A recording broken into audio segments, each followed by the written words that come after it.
Jėzui Kristui.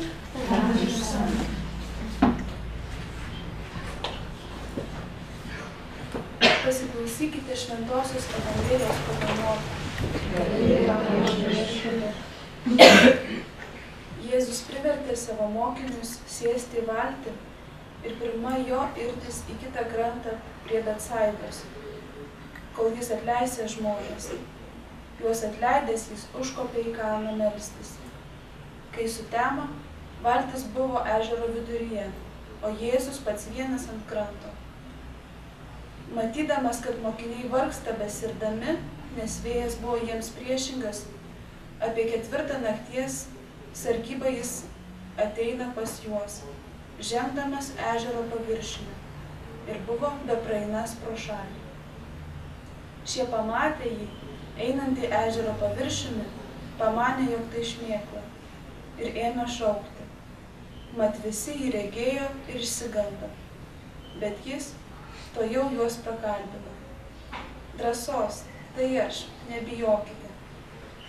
Tada jis įlipo pas juos į valtį ir vėjas liovėsi pūtęs.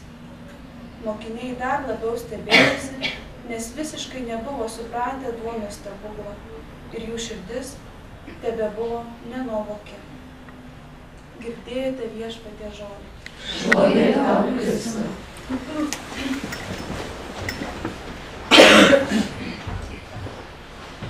Tai toks šiandien Evangelijos skaitinys.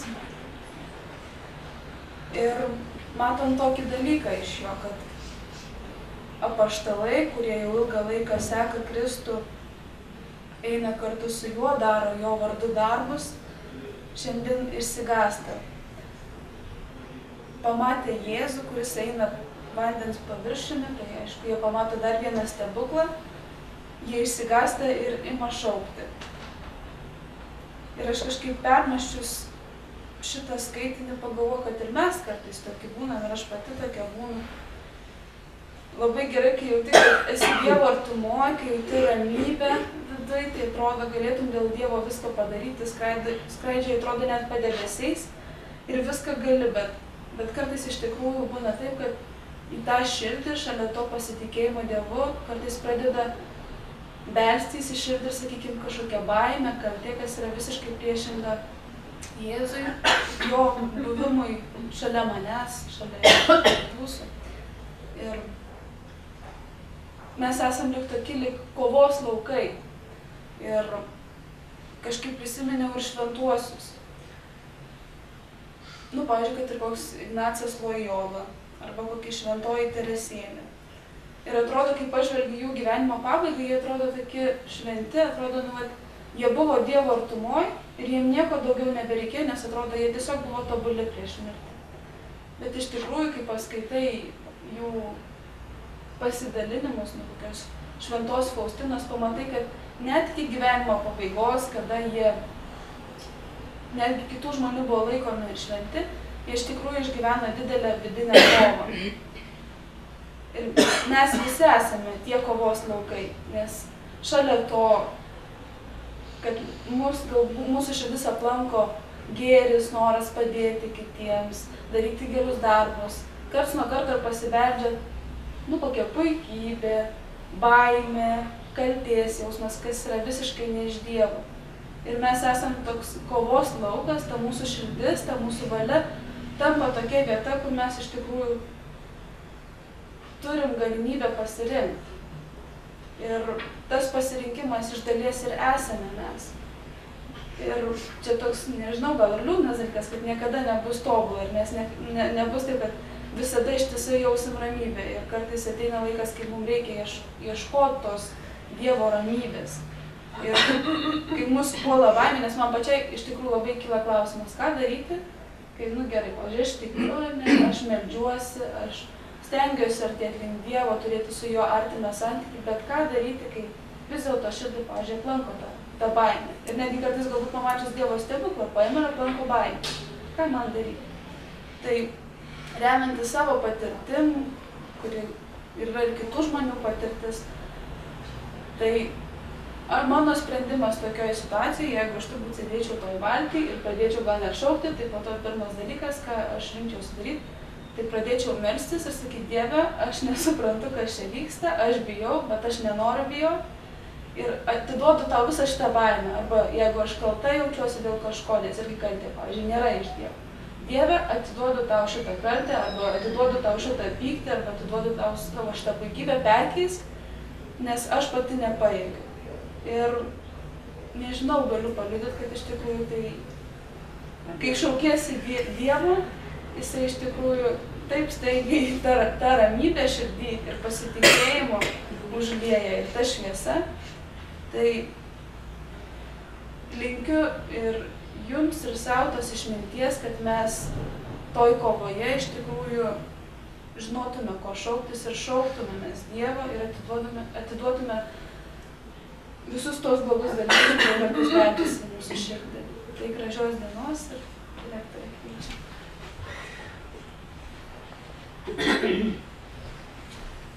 Jėzui Kristui.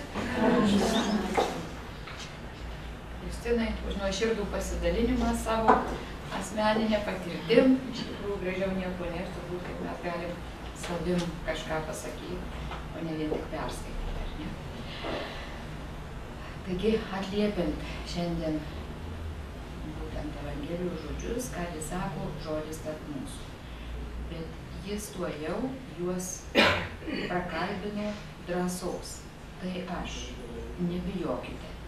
Kodėl mokiniai taip apstulbo, kai Jėzus sutramdė audrą? Morkus rašo, kad taip atsitiko, nes jų širdys tebebuvo nenuovokios. Net išvydę duonos padauginimo stebuklą, mokiniai ne visai suprato, kas yra Jėzus. Netgi kai Jėzus prisikėlė, daugelis jų vis tiek netikėjo. Tačiau nors mokiniai buvo silpni, jie išliko atkaklūs. Kaip jiems padėjo žengti pirmyn? Kas jiems teikė jėgų dėti šiandieniais bažnyčios pamatus? Vienintelis įtikinamas atsakymas į šį klausimą – Dievas atėjo pas juos. Mokiniams lūžiantis valtyje, Jėzus atėjo pas juos ir tarė: drąsos, tai aš, nebijokite. Kai mokiniams buvo sunku patikėti, kad Jėzus prisikėlė, jis jiems pasirodė, papriekaištavo ir liepė eiti skelbti Evangelijos. Tokią milžinišką įtaką pasauliui padarė ne įstabus mokinių iškalbingumas ar jų didžiulė drąsa, stiprybės ir narsos mokiniams nuolat teikė su jais esantis Dievas. Dažnai esame ir mes kaip mokiniai, išsekinti grumtyn su gyvenimo audromis.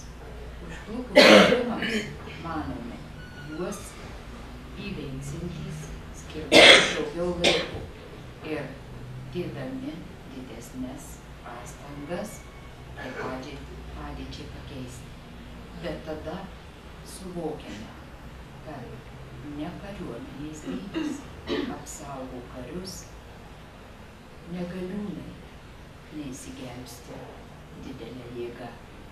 Matome, kokios ribotos mūsų galios ir žinome, jog tik vienas Dievas gali mums padėti.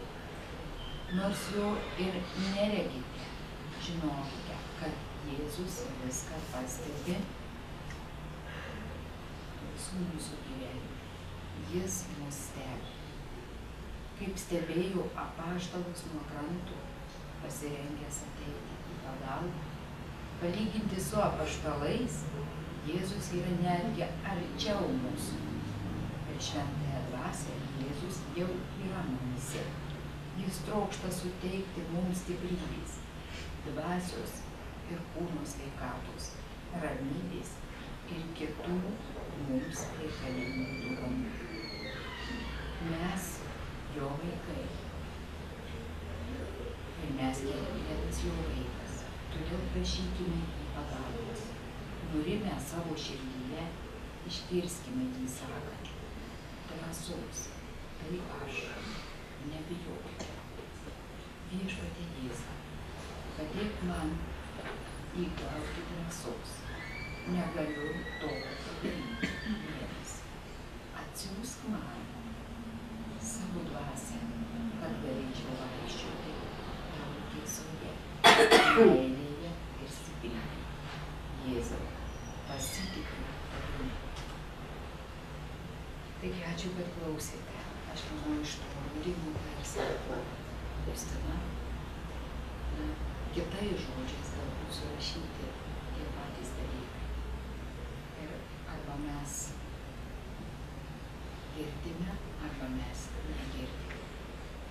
Arba mes galvojame, kad mes patys viską išspręsime. Arba mes nenorime matyti aplinkų, arba nenorime tikėti, kaip čia mes buvom šitam seminare. Statistika sako, iš tikrųjų, katalikų Lietuvoje, iš Lietuvoje katalikų 30% yra galvojančių tik tai, kad yra triasmenis Dievas iš, pabrėžiu, iš visų katalikų. Beveik pusė galvoja, kad yra reinkarnacija. Tai iš tikrųjų atrodo, mes sakom, katalikai mes esame, bet galbūt, bet čia kalbam ne apie, čia niekas nesako, kad mes sakom visą, buvo apklausta 2,5 tūkstančių. Mes sakom iš katalikų, ar ne taip, mes iš tikrųjų tokius statistikos duomenis mums perskaitė, kad žinokit, kažkaip net neramu pasidarė. Tada ir pradedi tu galvoti. Iš tikrųjų, pagauni save, ar ir tu taip galvoji. Ir tuo laiku, kada tau kas nors yra ne taip, ką tu pirmiausiai jungi. Aš čia kalbu apie save, jungi protą. Ir pradedi galvoti. Čia dabar eisiu tokį žingsnį, darysiu tokį žingsnį, darysiu. Yra visą laiką, aš, pavyzdžiui, irgi susiduriu su tuo, kaip tik pradeda šitas veikti, viskas. Žinau, kad klausimas nebus įspręstas. Ir tik tada, kaip Justina sako, kaip tu sakai Viešpatie, aš tavo rankos, aš tavo kojos, aš tavo galva, suteik man išminties, teik man jėgų, spręsk tą klausimą. Mes puikiai atsimenam čia dėl Švento Ignaco kolegijos. Iš tikrųjų, pažiūrėkit, kiek iečių buvo laužoma. Labai daug. Ta diena aš ją labai gerai atsimenu ir labai gerai atsimenu Alicijos klausimą. Sako, direktorė, jau viskas, jau mes nesieksim kolegijos, nes aš čia iš šitos vietos, aš jam pasakiau, viskas, atiduokim Viešpačiui. Kai bus, viskas bus gerai, laimūna pagal jo valią. Ir klausimas momentaliai įsisprendė. Bet kiek reikėjo to suvokimo, arba kiek reikėjo kelią nueiti, galbūt ir reikėjo tokį kelią nueiti, aš nežinau, aišku, Viešpačiui.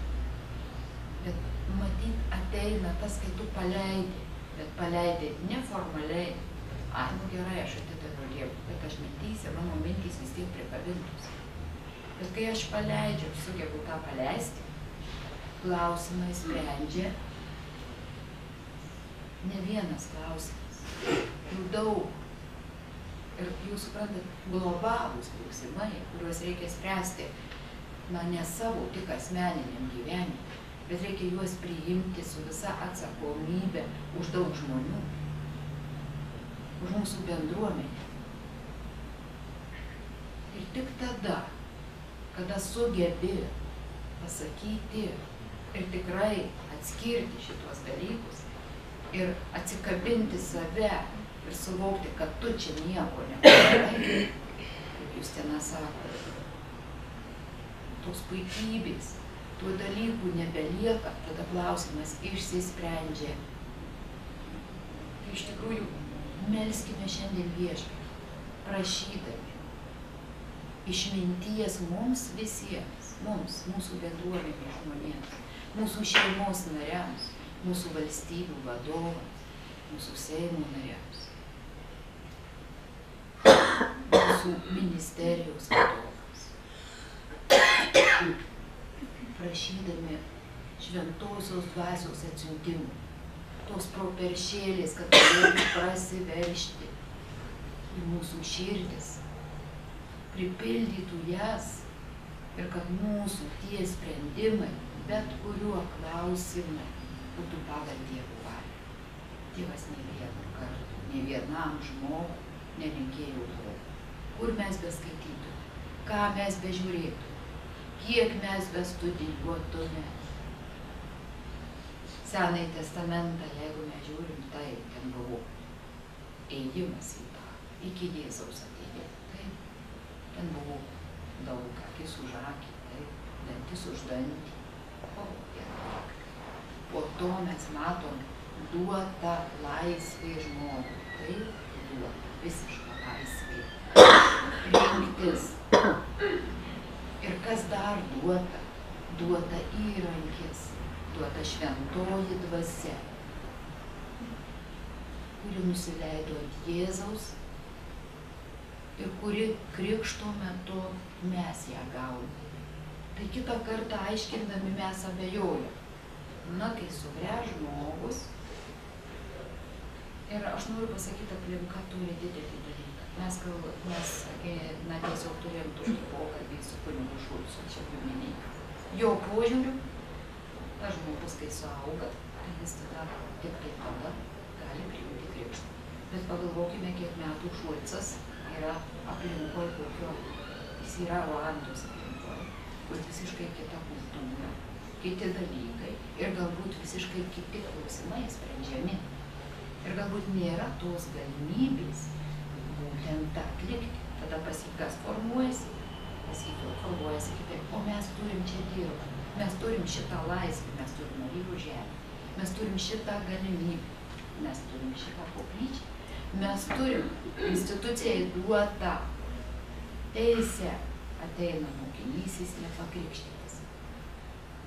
Tai kitą kartą mes prisiimam atsakomybę, ar ne, už krikštą.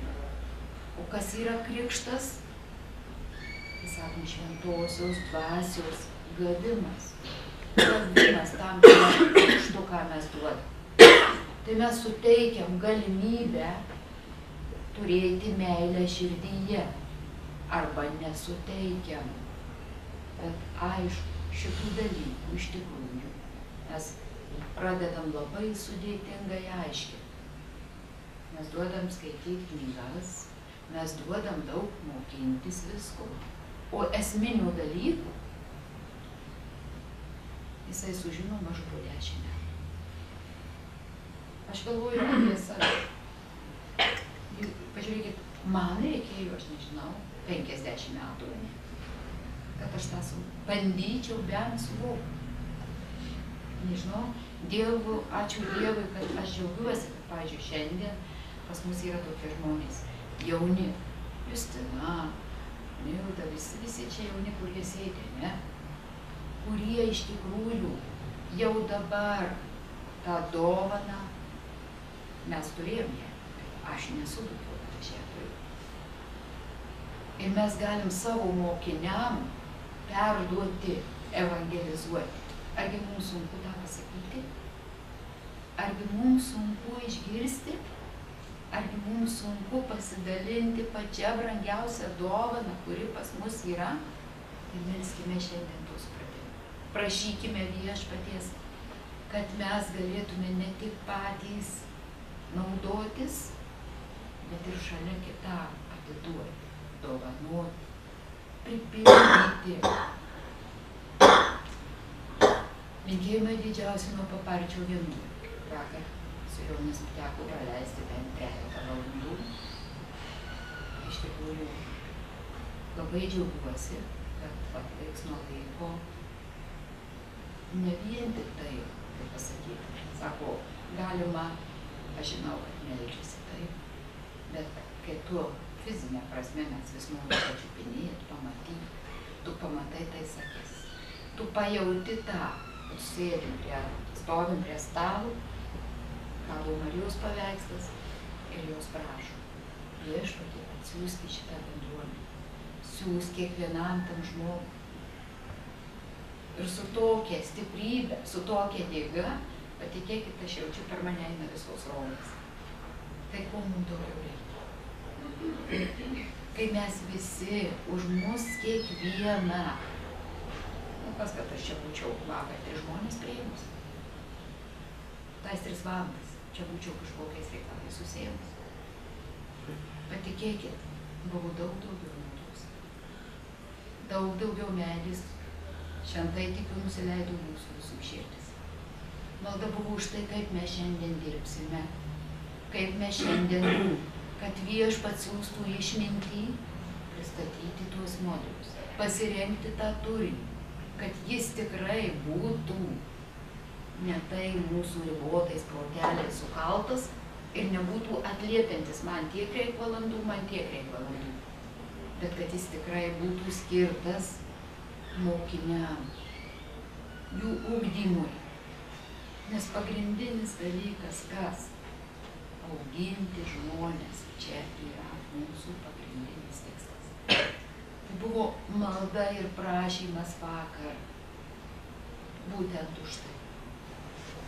Aš tikiuosi, kad Dievas išklausys. Aš tikiuosi, kad per tą maldą bendrą pasieks mūsų širdis. Ir mes suvoksime šiandien formuodami turinius, kas yra be galo svarbu. Nes tik formaliai sumėtyti ir pažiūrėti, kur mums atitinka, bet ir pasižiūrėti, ar tas veikia. Tai prašykime viešpatį šiandien šitos malonės, dirbant su šituo turiniu, kur bus pristatoma profesinių turinys, bus kalbama apie 1 kurso, būtent 2 kurso 1. Melskime viešpatį, prašykime šitus pagalbos. Nes tik jo dėka mes galime išleisti tą knygą, suformuoti turinius, turėti tai, ką turime. Naudokimės progą, kol viešpats čia, kol jis su mumis, jis mus nevaldo. Taip pat mes melskime už Dievą gintarą, prašydami jam dvasinės stiprybės, kad jis mus toliau stiprintų dvasių. Taip pat dalis žmonių, kai kurie katedrų vadovai, išvažiuos pirmadienį dėl strateginio plano kolegijos. Melskime jau nuo šiandien už tuos žmonės, kad iš tikrųjų tos veiklos, tos mintys, kad susidėstytų, nes mūsų strateginis, mūsų centro 21-22 dienomis su visų skyrių vadovų pagalba mes taip pat formuosime savo tais kryptis ir kad jos būtų neformaliai tik surašytos, ne tik surašytos, kad mes prisimtume atsakomybę už tą, ką mes darome ir gebėtume susiplanuoti, galvodami, ne aš čia sąlygoju, bet iš tikrųjų, kad viešpatie suteik man tą. Jūs įsivaizduokit, kokią mes kūrinį galime turėti. Bet tai mums duota laisvė. Ir mes turim rinktis. Ir jeigu mes pasirinksim tokį kelią, mes eilę kartų skaitom, jis bus teisingas, jis bus skirtas meilei, jis bus skirtas žmonių auginimui, jis bus skirtas kitų būdų perteikimui žinių ir jis bus skirtas naudai, ką mes išleisime jaunus žmonės ir tie žmonės turi paskleistų veiklų. Galbūt nors 1% perduos tą pačią žinojimą. Tai bus didelis rezultatas. Tai melskime, prašykime viešpaties. Melskime už šiandien dieną mirusius. Prašykime jiems stiprybės, kantrybės, jų šeimoms ramybės, nurimimų. Melskime taip pat už sergančius visus mūsų bendruomenės žmonės. Melskime už Valindę, melskime už Gegutę, už Albanutę, josios seseris, ekscelenciją, visus kitus, galbūt, kur mes nesuvardinam savo mintis, žinot, prašykime viešpaties malonės. Melskime mes taip pat už Švento Ignaco Lojolos kolegijos veiklą. Prašykime viešpaties vedimų, kadangi leido atsirasti šitai kolegijai. Šita kolegija neatsirado iš mūsų didelių, bet viešpats leido. Tai melskime, prašykime viešpaties malonių, kad ir toliau būtų ne mūsų ribotų protų vedami, o Dievo valia vadovavimą. Melskime taip pat mes už mūsų išėjusius žmones. Melskime mes už Simoną, už Darių, už Alvinsą Kazį, už Aušrą, už Liliją, už Ingridą, už Mariją, Ireną, Rimą, Violetą, Sigitą. Melskime mes už visus mums kitus artimus žmones, iškeliavusius pas viešpatį, prašydami naujos globos jų sieloms ir užtarimų mūsų reikaluose pas viešpatį. Kviečiu bendravimą.